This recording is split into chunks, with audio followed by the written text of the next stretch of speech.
Car dealers make roughly 50% of their profit from service departments and add-ons, not from selling you the car. But here's what'll blow your mind. They're betting your emotional attachment to which engine sounds like freedom is worth more than the actual profit margin on the vehicle itself. That's why what Stellantis just said about V8s changes everything about how the industry reads what you actually want. Hashtag.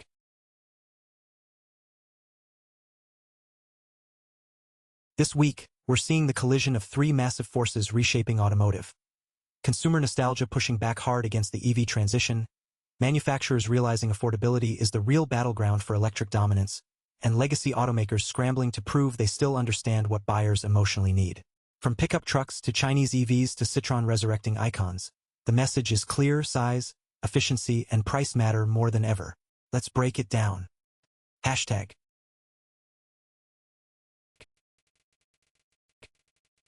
Stellantis CEO just dropped a number that should terrify any truck brand thinking about going all electric. 40% of pickup buyers won't even consider a manufacturer if they don't have a V8 option. Not won't buy it. Won't even look at your lineup. That's massive. Ram brought back the Hemi before Dodge specifically because this data is real. The CEO's argument is clever. You don't have to buy one, but it has to exist on the menu. It's psychological permission, proof that the company gets truck culture. This isn't about raw power anymore. It's about identity. For truck buyers, the V8 is a statement of brand loyalty and heritage. If you remove it, you're not just cutting an engine option. You're saying, we don't believe in what made us. That's why Stellantis is doubling down. They understand that losing 40% of your market before they even walk into the showroom is a losing bet, regardless of efficiency gains elsewhere. Hashtag.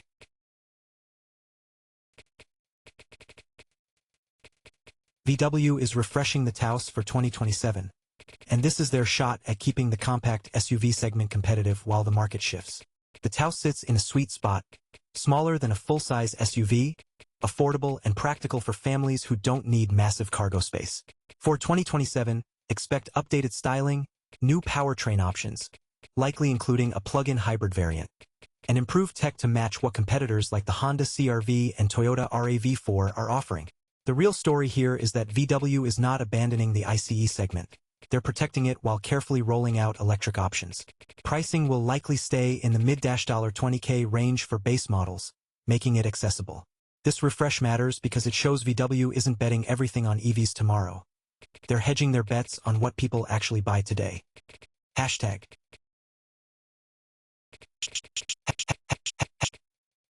Here's the real talk. Even the best EVs aren't perfect. A family leased both a Kia EV9 and a Hyundai Ioniq 5, two critically acclaimed electrics, and discovered that real-world ownership tells a different story than reviews do. We're talking reliability issues, software glitches, charging reliability, and the kind of small but annoying problems that compound over time. Kia and Hyundai's rapid EV expansion has been impressive on spec sheets, but quality control hasn't kept pace with production volume. For buyers, this is a wake-up call. Don't buy an EV just because it wins awards. Test it in your actual life, check owner forums, and understand that Korean manufacturers are still ironing out long-term EV reliability. The irony is brutal. They're making cars good enough to attract EV converts, but not quite good enough to keep them happy long-term. Hashtag.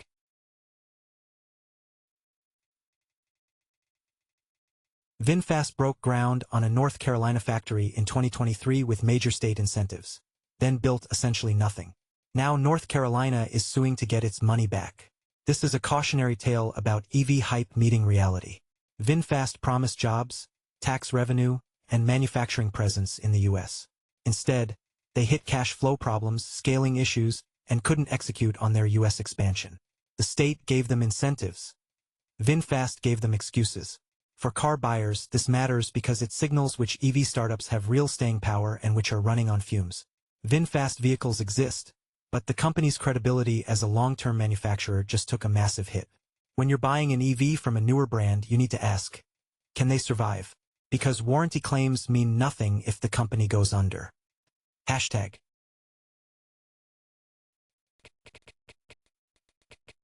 The 2026 Indianapolis 500, the greatest spectacle in racing, is shaping up to be a mix of hungry rookies and seasoned veterans. For first-timers, will race alongside 9 previous Indy 500 winners. For motorsports fans, this is the dynamic that makes Indy special. Unpredictability. Rookies bring fresh aggression and nothing to lose. Veterans bring experience and precision. The 110th running will be competitive across the entire field, which means we could see surprise winners or dominant performances. For car enthusiasts, Indy 500 technology directly influences street car development. Aerodynamics, fuel efficiency, engine reliability, and safety innovation all trickle down. This year's race will push those boundaries again, which eventually makes your daily driver better. Hashtag.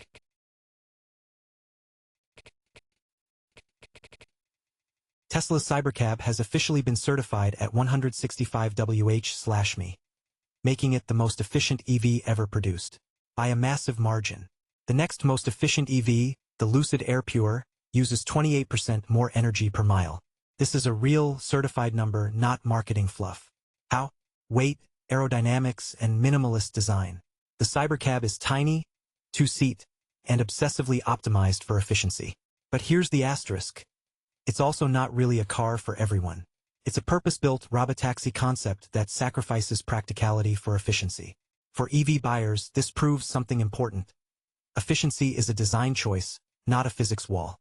If Tesla can achieve 165 Wh/me, why can't other EVs? The answer is complexity.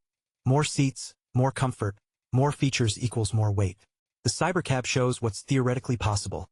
It doesn't mean your next EV needs to be a two-seater to be efficient. Hashtag.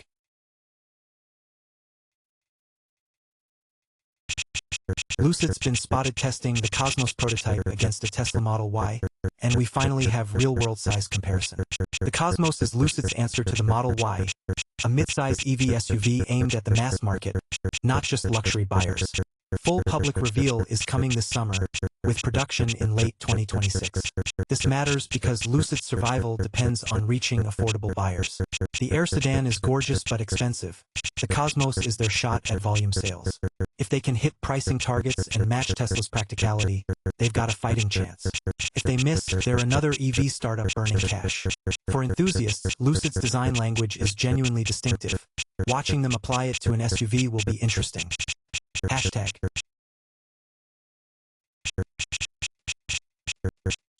Citroën is resurrecting the 2CV as a fully electric vehicle, priced below $17,500, and made in Europe. Let that sink in. The original 2CV was the people's car, cheap, simple, cheerful, practical.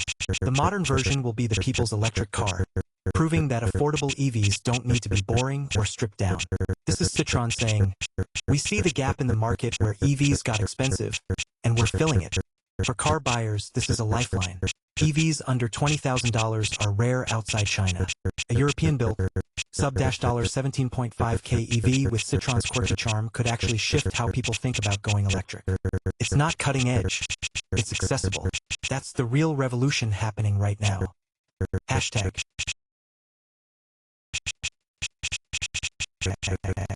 BYD's Great Han electric sedan is almost here, and it's expected to deliver 1,000 kilometers, 621 miles, of range with 5-minute fast charging.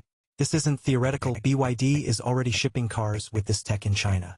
For American and European buyers, this is a reality check. BYD is years ahead on battery technology and charging infrastructure. The Great Han competes in a segment where Tesla, Lucid, and legacy manufacturers are still figuring out how to hit those numbers reliably. BYD won't be sold in the US anytime soon, trade restrictions, but their technology matters because it sets the global benchmark. If you're waiting for an American EV with 1,000 kilometers range at an affordable price, you're waiting for companies to catch what BYD already has. Hashtag.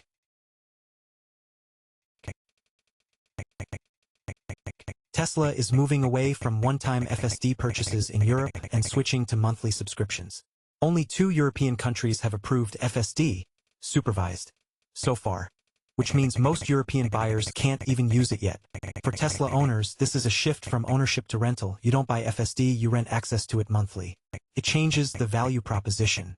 For potential buyers outside those 2 approved countries, FSD becomes a feature you literally can't have, even if you pay. This matters because it shows Tesla's strategy. Autonomous driving will be subscription-based, geography-dependent, and constantly evolving. You won't own the capability, you'll rent permission to use it. That's a fundamentally different relationship with your car. Hashtag.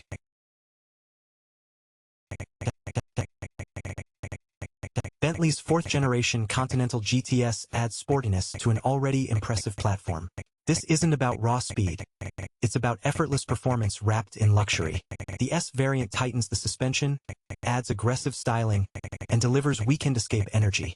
Fast enough to thrill, comfortable enough to not destroy you over distance. For luxury car enthusiasts, this is Bentley's answer to, I want performance, but I also want leather, quiet, and sophistication. It's the sweet spot. The Continental GTS proves that you don't need a hardcore track car to feel connected to the road. Sometimes you just need the right balance. It's aspirational automotive design meeting real-world usability. Hashtag.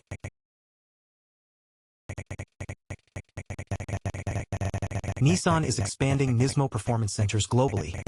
These are basically OEM-supported speed shops where you can get parts, tuning, and expertise to keep your Nissan performing at peak. This matters more than it sounds. For years, if you wanted to modify a Nissan properly, you were either going to independent shops or risky online forums. Now Nissan is saying, here's our official way to do it. It's a signal that Nissan hasn't abandoned the performance enthusiast market.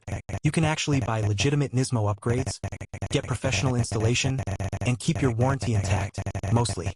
For Nissan fans, this is validation. The company still cares about making cars that enthusiasts want to modify and drive hard. Hashtag.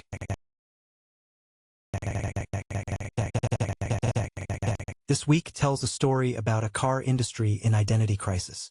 On one side, you've got 40% of truck buyers saying, I won't even look at you without a V8. Emotional attachment to mechanical heritage is real. On the other side, Citroën's $17,500 electric 2CV and BYD's 1,000 kilometers range prove the future is already here. It's just not evenly distributed. Kia and Hyundai are discovering that racing to build the most EVs doesn't matter if quality control lags.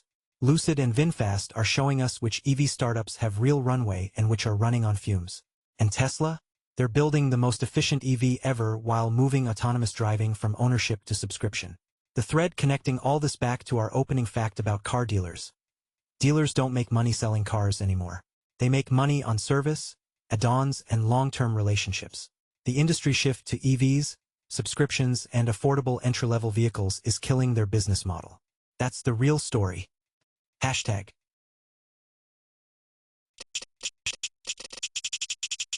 Here's my question for you in the comments. Which story this week shocked you most? The 40% of truck buyers rejecting brands without V8s? Or the fact that even critically acclaimed Kias and Hyundais have real reliability issues? Let's debate. New episodes of This Week in Cars drop every week.